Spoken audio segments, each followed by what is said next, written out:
Welcome to Spiritual Minefield. Today we're going to look at Enoch and Noah, a picture of the rapture and the great tribulation. Stay tuned.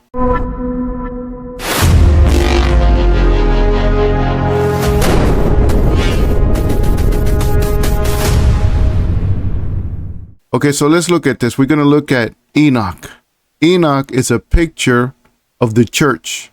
Noah is a picture of the Jews when they go through the great tribulation but get rescued, meaning they stay on earth but they're protected from the great tribulation, and we're going to see this. So let's look here, Genesis chapter 5, and we're starting in verse 21, and it says, when Enoch was 65 years old, he became the father of Methuselah. Methuselah is the grandfather of Noah. And after he had become the father of Methuselah, Enoch walked with God 300 years and had other sons and daughters. So Enoch lived a total of 365 years. Enoch walked with God, and then he was no more because God had taken him away. When Methuselah was 187 years old, he became the father of Lamech. Lamech is the father of Noah. And after he had become the father of Lamech, Methuselah lived 782 years and had other sons and daughters. So Methuselah lived a total of 969 years, and then he died. When Lamech was 182 years old, he had a son, and he named him Noah, saying, may this one comfort us in the labor and toil of our hands caused by the ground that the Lord had cursed.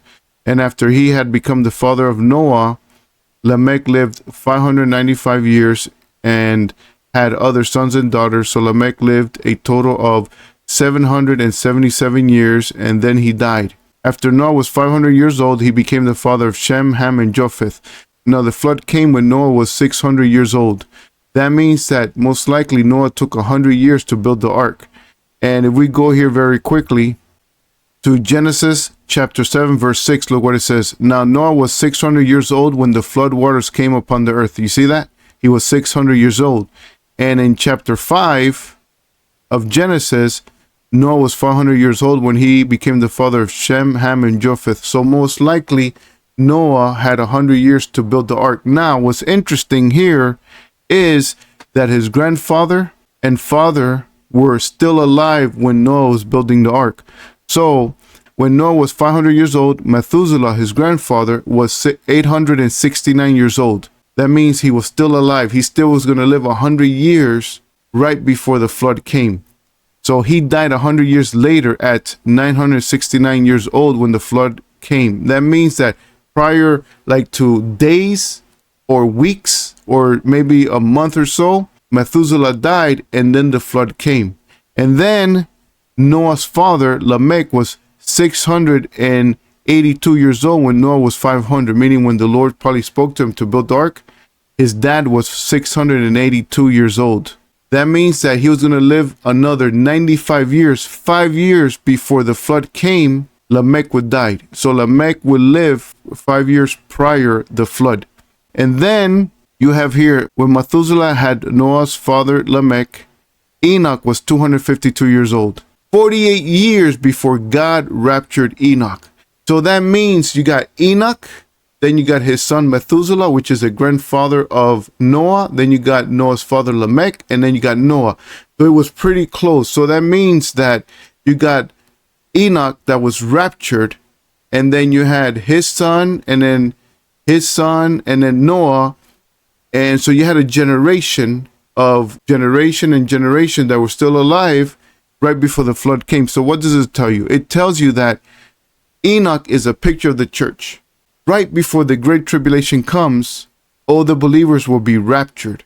Then the Jews, those who are left behind, who will be saved during the great tribulation, they will be carried to the wilderness to be protected for a time, times, and half a time, which translates to 3.5 years. And for this, we go to Revelation chapter 12, and we're going to read this. So starting in verse 13, and it says, and when the dragon saw that he had been thrown to the earth, and the dragon here is Satan, he pursued the woman. Here the woman is Israel, or the Israelites, or the Jews, who had given birth to the male child, meaning where the Messiah came from. He came from the Jews. But the woman was given 2 wings of a great eagle to fly from the presence of the serpent to her place in the wilderness, where she was nourished for a time, that's 1 year, and times, that's 2 years, and half a time 6 months, so 3.5 years. Then from the mouth of the serpent spewed water like a river to overtake the woman and sweep her away in the torrent. But the earth helped the woman and opened its mouth to swallow up the river that had poured from the dragon's mouth. And the dragon was enraged at the woman and went to make war with the rest of her children, who keep the commandments of God and hold to the testimony of Jesus. And the dragon stood on the shore of the sea. So we see here that God is going to save a remnant of the Jews, those who are destined to get saved. And then if you go to Daniel chapter 12, we see this also. Daniel chapter 12, starting in verse 1. It says, "At that time, Michael, the great prince who stands watch over your people," referring to the Jewish people, "will rise up. There will be a time of distress, the likes of which would not have occurred from the beginning of nations until that time.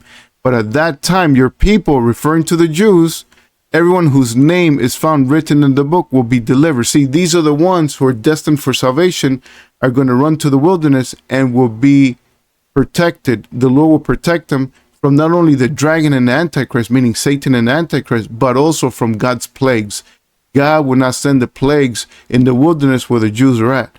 So then, what am I saying by all this? This is what I'm saying.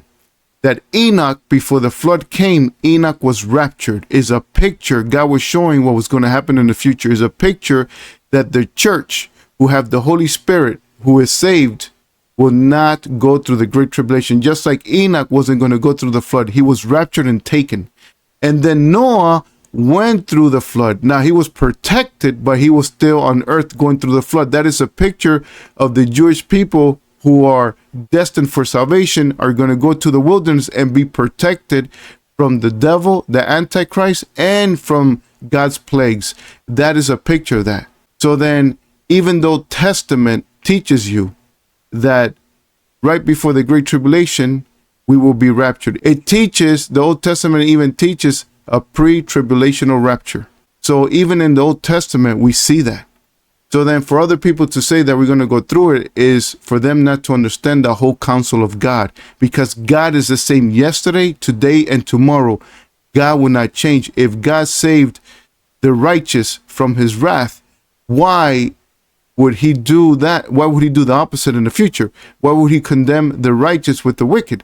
He will not do that. God doesn't change. So if we say that he did it one way in the Old Testament and in a different way in the New Testament, then we have a problem, because now we're saying that God changes and he doesn't. So now you have here in the Old Testament a pre-trib, very clear. Thank you for listening.